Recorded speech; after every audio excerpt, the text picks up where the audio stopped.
வணக்கம்.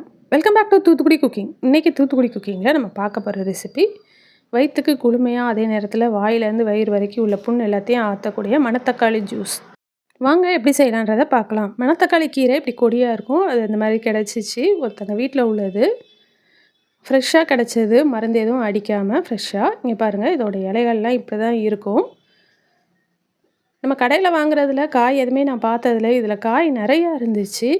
குட்டி குட்டி காயாக இதெல்லாம் எடுத்து வச்சுருக்கிறேன். நம்ம சுண்ட வத்தல் குழம்பு வைக்கும்போது இதையும் சேர்த்து போட்டுக்கலாம், ரொம்பவே நல்லாயிருக்கும். இதில் உள்ள காயெல்லாம் நம்ம தனியாக எடுத்து வச்சுக்கிடுவோம். அதே மாதிரி கீரையை நல்லா ஆஞ்சி எடுத்துக்கலாம்.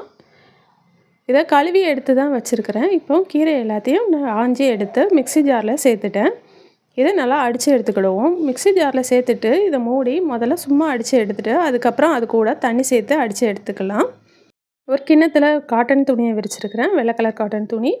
அதில் நம்ம அடித்து வச்சுருக்க ஜூஸை அதில் சேர்த்துருவோம். நீங்கள் அரிப்பில் சேர்த்து கூட அரிக்கலாம். நான் துணியில் சேர்த்துருக்கேன். இதனால் வடிகட்ட ரொம்பவே ஈஸியாக இருக்கும். இப்போ துணியை எடுத்து நம்ம நல்லா புழிஞ்சிட்டோம்னா நம்மளோட ஜூஸ் நல்லா தனியாக கிடச்சிரும். துணியில் போட்டு வடிகட்டும் போது உங்களுக்கு வடிகட்ட ஈஸியாக இருக்கும். அதே நேரத்தில் திப்பி எதுவும் இல்லாமல் நல்லா ஒன்று போல் வடிகட்ட வந்துடும். இப்போ மணத்தக்காளி கீரை ஜூஸ் நம்ம வடிகட்டியாச்சு. இதை கிளாஸ்க்கு மாற்றிடலாம். இதை இப்படியே கூட குடிக்கலாம். இது கொஞ்சம் பச்சை வாடை அடித்த மாதிரி இருக்கும்.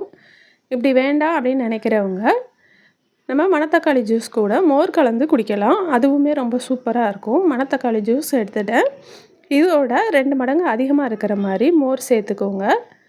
மோர் சேர்த்துட்டு அதில் கொஞ்சமாக தூள் உப்பு சேர்த்துக்கலாம்.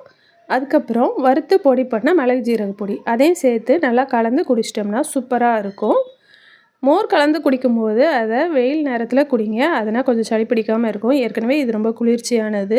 நம்ம மோர் சேர்க்கும்போது இன்னும் குளிர்ச்சியாக இருக்கும்.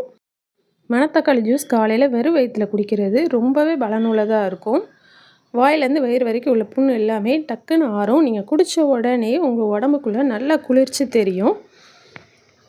உடம்புக்கு குளிர்ச்சி தரக்கூடிய, உடம்புல உள்ள நோய்கள் பல தீர்க்கக்கூடிய மணத்தக்காளி ஜூஸ் நாங்கள் இப்போ குடிக்க போகிறோம். நீங்களும் உங்கள் வீட்டில் செஞ்சு பார்த்து குடிச்சு எப்படி இருக்குன்னு சொல்லுங்கள்.